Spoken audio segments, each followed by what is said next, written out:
The Chart Explorer game allows you to explore any chord pattern or scale pattern. We can select the type of chord or scale from the tables at the top of the screen. The left table is the root note, the middle table is the chord or scale category, and the right table is the chord type or scale type. At the top of the page we can navigate between the chord, arpeggio, scale, and matching page. Let's talk about the chord page first. Selecting a different root note or chord type will start generating the chord patterns for that chord. Once the generation is complete, the resulting chord charts will be displayed in the chart table. The results will also be stored for that chord generation, so we will not need to generate them again. Below the top tables, we can select different ways to filter the chord charts. Selecting all shows all the chord charts. Selecting full will only show chord charts with lots of notes. Selecting triads and tetrads will only show chord charts with 4 or less notes. And selecting common will only select common chord shapes. Below these filters we can also select a bass note to filter by. For example, selecting the E will only show chord charts with an E bass note.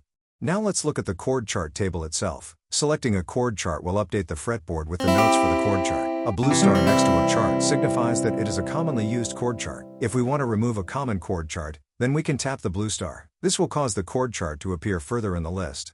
A chord chart can also be added to our favorites by tapping the green heart next to a chart. Once added, favorite chord charts will appear near the top of our list. To remove the chord chart as a favorite, we can tap the green heart again.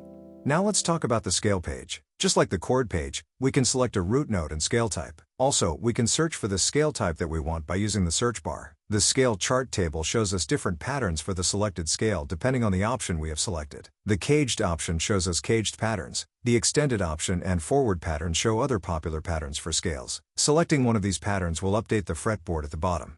Now let's talk about the arpeggio page. This page is similar to the chord page, but instead of chord charts, it shows us patterns for arpeggios for the selected chord. Finally, let's talk about the matching page. This page does different things depending on which page we come from. If we are on the chord or arpeggio page, and then navigate to the matching page, then it will generate and show us all the scales that contain our selected chord. These results are also stored, just like the chord charts. We can disable matching by tapping the corresponding button. Now let's go back to the scale page, and then navigate back to the matching page. This will show us all the chords that are contained within our selected scale. Lastly, we can tap the matching button at the top again to swap between matching chords and scales.